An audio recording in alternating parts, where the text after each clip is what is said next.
Hello, everybody, and thank you for tuning in to the Liberty Report. With me today is Daniel McAdams, our co-host. Daniel, good to see you. How are you this morning, Dr. Paul? Doing well, doing well. And we're almost twins today. You didn't wear a tie. But we're ready to go. Yes. We don't want to slow up any circulation upstairs, right. you know. We need it. Okay, we have several things. You know, we could talk about that trial, but, you know, I've sort of watched a lot more than I anticipated. Yeah.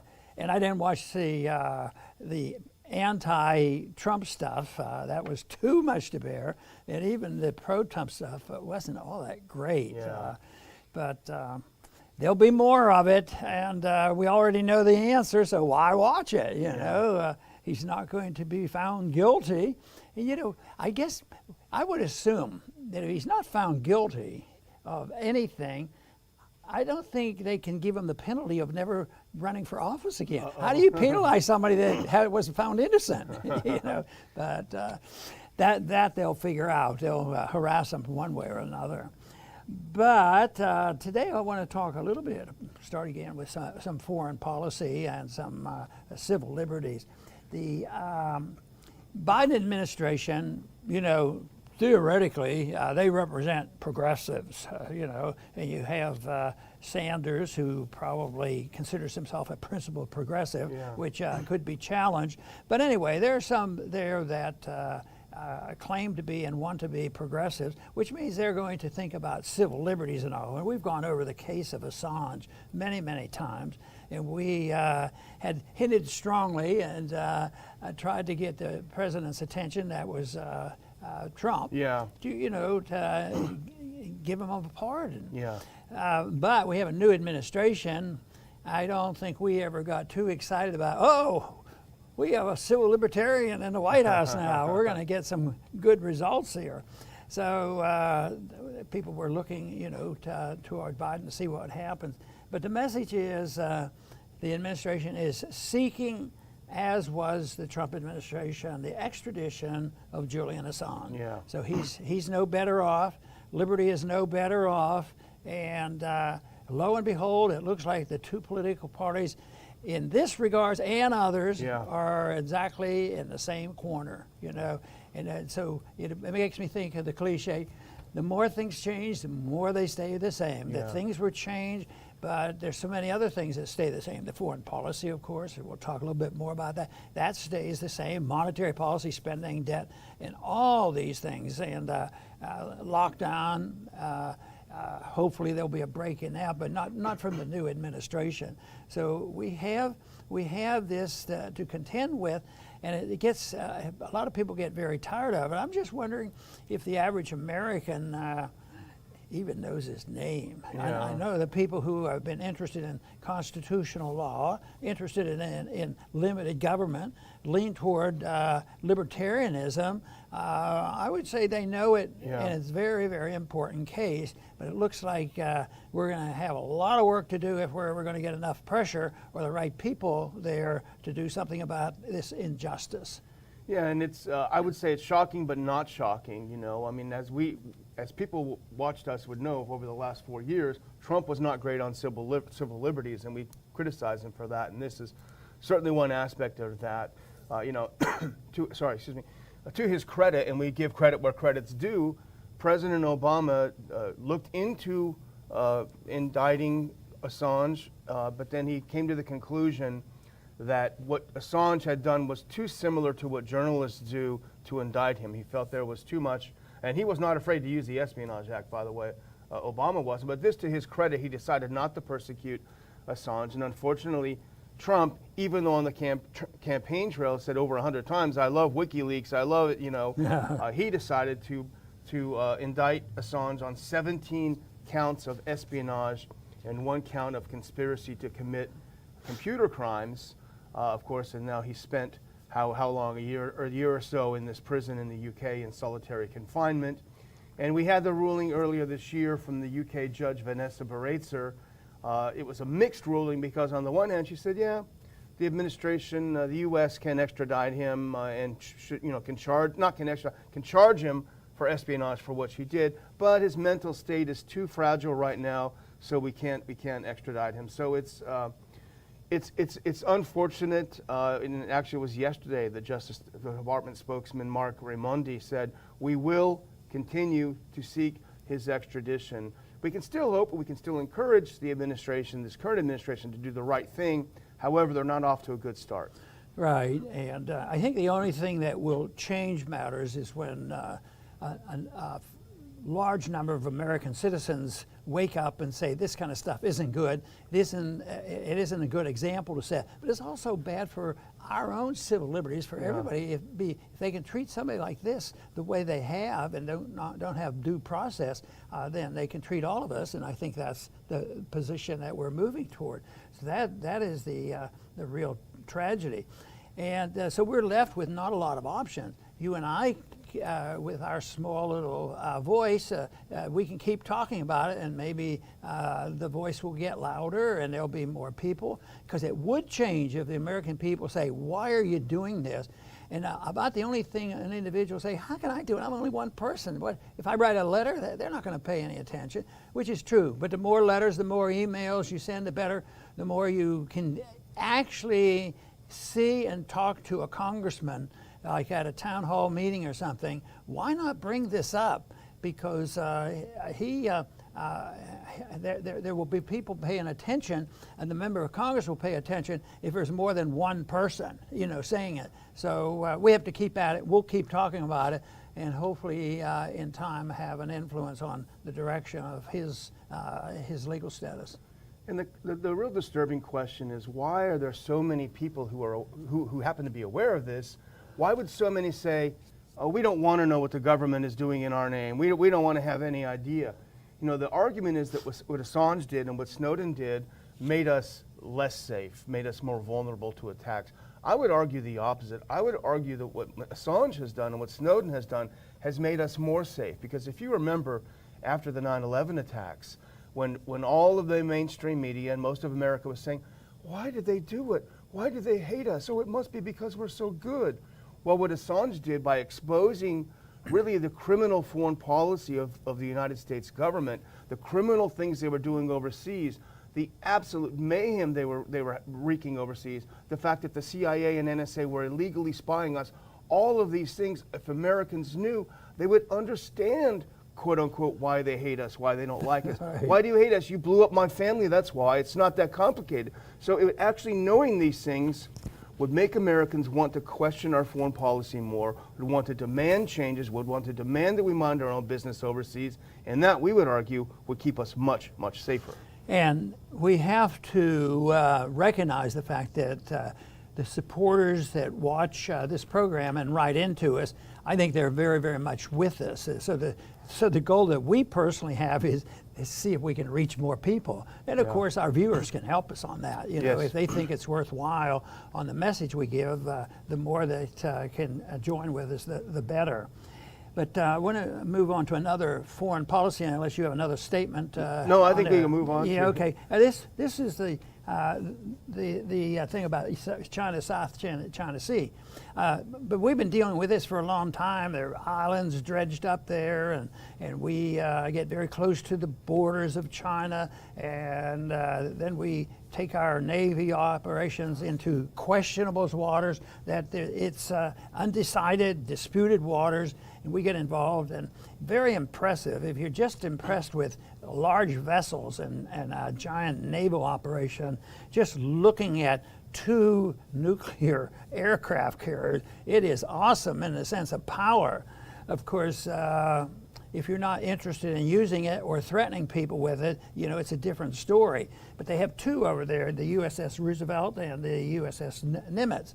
And in disputed waters, making the point, and I think the new administration is determined to not miss a lick on our plan to be really aggressively challenging China. And China is very aggressively defending what they see as their sovereignty. Yeah. But to just paint the picture a little bit, to just get people to maybe stop and think about it, is where are we with these great naval vessels in the South China Sea, in water that is is in dispute. Nobody knows exactly where the line is. Yeah.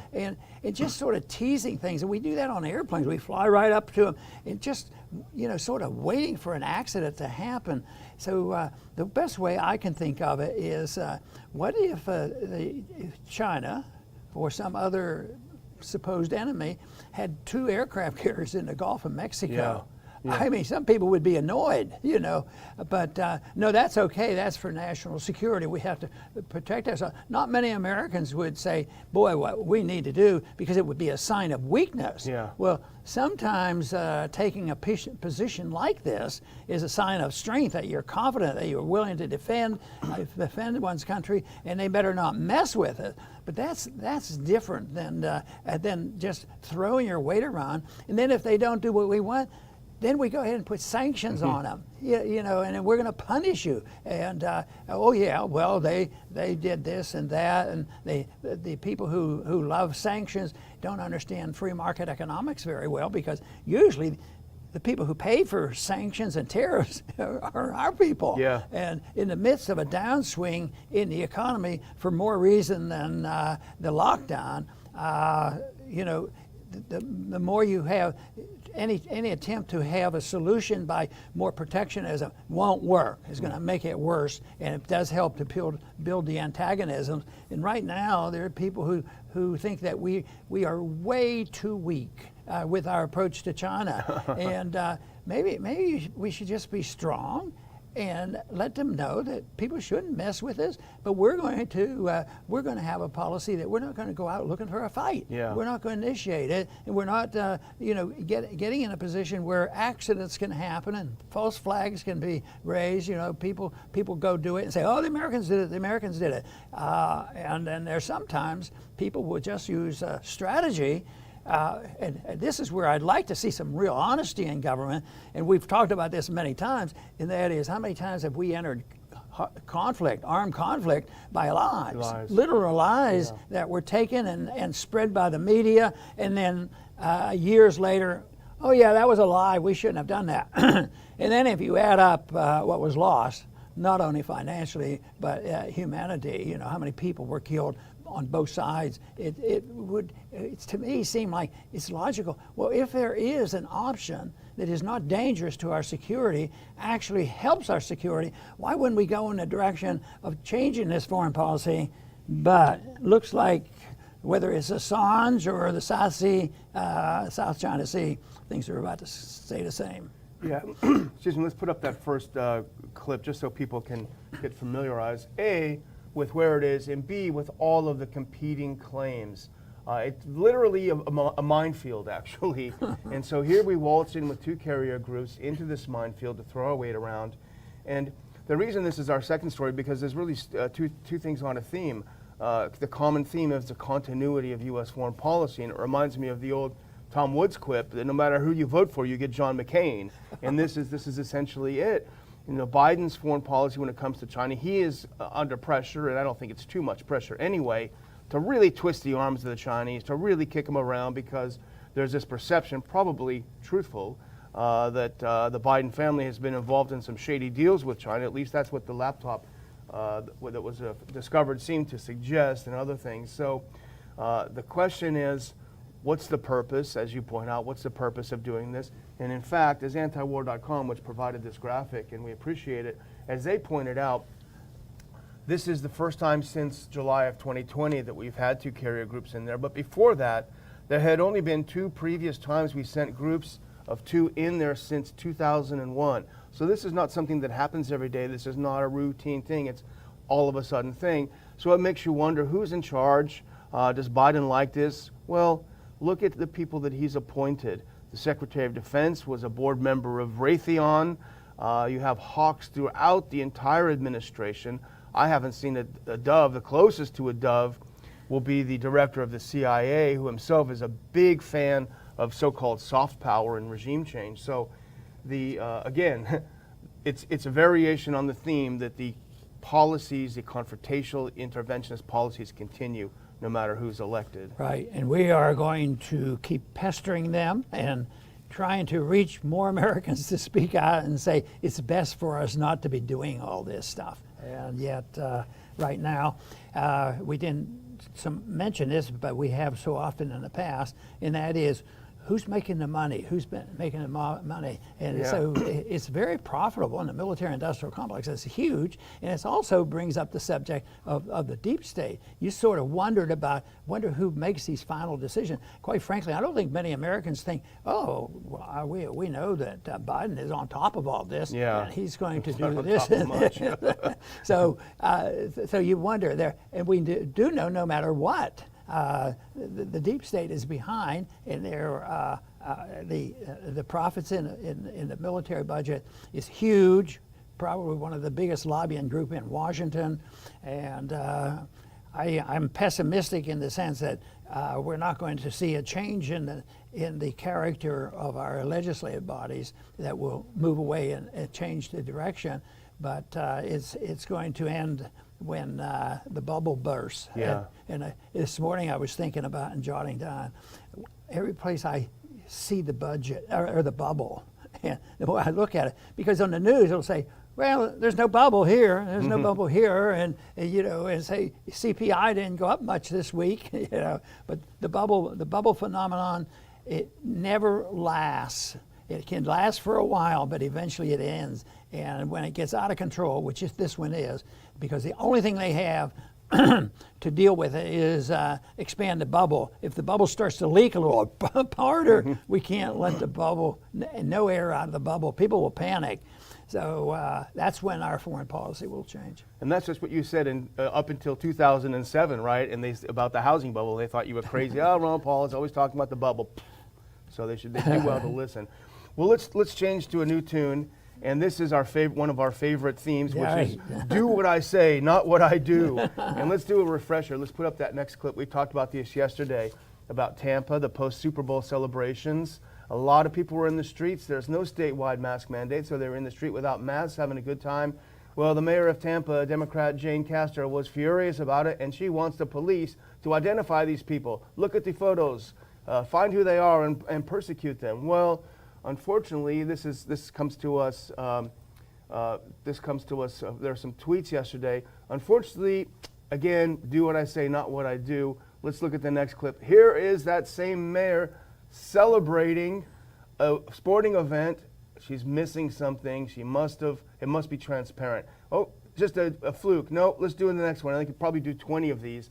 Here she is in another event sporting a non-mask. So again, Dr. Paul, we've talked about it over and over, from Gavin Newsom to Mayor Lightfoot, over and over again, even Pelosi, put on your mask, put on your mask.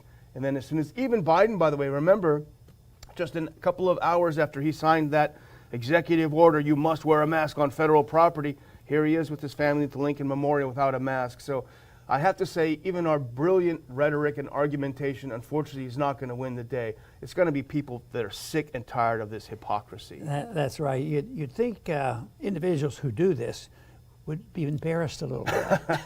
but they're politicians. They're not capable of doing it. They are incapable of knowing what shame is about. Yeah. There was a time, and there are still a few places in the world where their ethical standards are different. People aren't ready to get run out by pressure and with guns and all. They are so embarrassed. They got caught, and they just resign. They go away quietly, and that's the end. It's rare, but but can anybody imagine these mayors? How many mayors have we talked about that have committed this crime, of not following their own laws? But they do it, and they have no shame whatsoever, because they have come. It was hard for me to believe that this whole issue of these individuals who run us, really believe that they are ethically superior. Yeah. I mean, they believe it. They've brainwashed themselves, so they don't do it. They sleep well at night. Yeah. So and then because they feel like they're much more important. Yeah. Because yes, that's true, but you're the masses and you don't know what to do. So we're going to do it because we're smart. And in order to do that, we have to take care of ourselves. We have to stay healthy. So we'll follow these laws to try to stay able to tell you what to do and why you shouldn't wear a mask. So, but there was one statement written up in this, and I just want to read it to tell what the atmosphere is like. Castor said that the few bad actors who celebrated without masks and caused police to break up large crowds would be identified and dealt with by law enforcement. I don't think she should have said, except me and my friends. Except, but not for us. Yeah. Well, that's what, the White House spokesperson Jen Psaki said when they said, hey, what's up with this? There's Biden and his family just hours after signing this order, they didn't have a mask on. And what did she say? She said something, this is not a direct quote, he was out there celebrating with his family. He has more important things to worry about. So Lord. that just says it all. But we move on to our last segment, and this is this also goes with an argument that you've developed over the past months, and we've struggled over this issue of social media companies. Are they private companies? Are they state actors? What are they? And this would go in the direction of social media in bed with the state to do the bidding of the state, to silence people that are critical of the state. And this is This is from Mint Press News, and they did a piece, and I think we'll put it up on our site. Max Blumenthal tweeted about it. Max Blumenthal of the Gray Zone, who does very good work. More censorship on the way as the former NATO press officer turned Pentagon-funded researcher who labeled real people as Russian bots and peddled disinformation to link Jeremy Corbyn to Russian active measures moves to big tech. He is starting, Ben Nimmo is the name, and he was at NATO as a press officer. He was at the Atlantic Council as a senior fellow and still is. He's moving over to Facebook to lead the global threat intelligence strategy against influence operations, otherwise known as going there to silence everyone by calling them Russian bots, which is what he's been doing for the past several years. But it looks like he's been trained in a broad way, because when you get a new person in, a lot of times the discussion will be, will this individual be more anti-Russia or more anti-China? And it's back and forth, and the parties are supposedly on different wavelengths on that. But, Biden's getting a good deal here. He's getting somebody that's very inclusive. He doesn't just say, "Oh, I'm just mostly worried about Iran, and I'm not worried about these other people." But it looks like he specifically named, and that's Nemo, the person who got the job for Facebook, named Russia, Iran, and China. Oh. He's opposed to all of them. That'd be a pretty tough fight. I think we need more than 2 aircraft carriers if he antagonizes these people. But the thing of it is, it's so unnecessary, to do this. But it's so unnecessary, and the way you introduce this is an attack once again on privacy and national security being protected by a corporation with a big corporation, and that's where the real danger is. And I see that getting much worse, and it's a form of capitalism that really isn't capitalism. It's pseudo capitalism, and that's what's happening. But this guy has a record and has a reputation that we're not expecting many good things to come from his appointment and his job to sort out the truth at Facebook. Yeah. The governments know they can't directly limit our First Amendment rights. They'll try to. So what do? They outsource it, because the public square now is digital. It is online. So if you outsource it to these big social media companies, you get the same effect. You silence speech that disagrees with the militaristic foreign policy, disagrees with interventionism, disagrees with the military-industrial complex. All of these voices are silenced, as they have been silenced by places like the Atlantic Council, in the name of as private entities. But the Atlantic Council, its main purpose really is to silence anyone who criticizes this. And you said, well, why do they want to do that? What's the point of labeling people Russian bots who are actual real people? Well, it's funded by weapons manufacturers and Western governments. Just follow the money. And let's do the final clip, because this is a good one that I like, because this is one of my favorite pianists. Valentina Lisitsa, who's absolutely brilliant. Well, Ben Nemo called her an influential Russian bot. And then she says, influential, you bet, with 170 million YouTube views and 400,000 subscribers. Russian? Well, Ukrainian American, but I'll take it as a compliment. Bot? Yeah, humans can't play like this. And I would have played it, Dr. Paul, but that would be too self-indulgent. But anyone should go listen to Valentina Lisitsa, who I think is absolutely brilliant, especially when she plays Rachmaninoff. But this is the world we live in. Yep, sure is. Would you have another statement about? I think we'll go ahead and close. Yeah, I would just close by reminding people again to go to ronpaulinstitute.org. I'll put some links in the description when we finish the show. Sign up for free updates so we can keep in touch. If you like the Liberty Report and want to support it, you can make a tax-deductible contribution to the Ron Paul Institute, a 501c3, and I'll put a link on that as well so you can keep us going. Dr. Paul? Very good. I want to just talk a little bit about trying to get the labels straight, and labels mean a lot, and yet there's a lot of misunderstanding, and we're talking about somebody that dealt with NATO, and now he's going to work with private industry, with Facebook, and just what's going on. And I see the real problem that is building is this whole thing about the combination of business people being involved with government pseudo-agencies and international organizations. And people know that, so even the people who love it attack it. So that's why you have an Antifa, because that's anti-fascism. And yet, if you take the combination of business people combining their efforts with government agencies, international and domestic, then you have a setting that comes, it's crony capitalism, it's corporatism, and they want the benefits of free markets, but they don't want any of the penalties, and they are really very, very much in charge of what's going on. And the thing of it is that it is pretty well known that once you embark on that method, and they've been doing it for a long time, matter of fact, 120, 150 years ago, people complained about this. So it's always there, where no matter how big or small the government is, there's this temptation for wealthy people that are in the banking system or militarism and that sort of thing. They end up working together. But now we have groups called anti-fascists, Antifa, and if you look at it, they're promoting the combination of big government and corporation is what they're doing. And I think this was so true on the accusations. I think even what's going on now with the accusation over Trump and his enemies is to blame one side for the very things they're doing. What about the Russia thing? The whole Russian scandal was blaming Trump and others, and the Hillary crowd was blaming the other people for the very things they were doing. And they got caught, and it's well known, a lot of information been out, how much the corporations and the people were involved in this. But I don't think there's many people say, well, the big players, the ones who really do that, and the ones that are involved now, and the ones that run the deep state, and even when they're identified, the odds of them going to prison are about slim to none.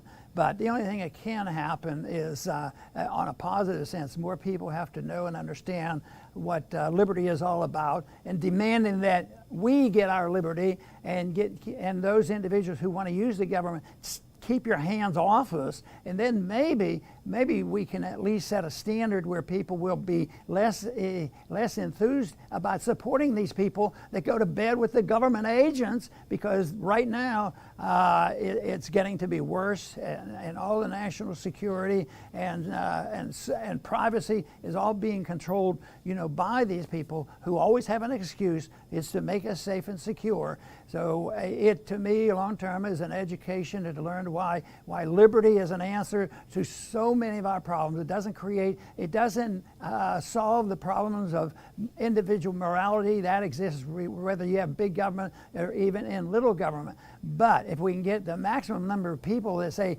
that there are moral and ethical standards that people in government should have, and that would guide us. Right now, that is not the case. And the only way I can see it, I don't think I don't think there's going to be enough preachers out there. They're going to come along and say, we're going to have to teach these governments to know what real honesty is. No, that's not going to happen.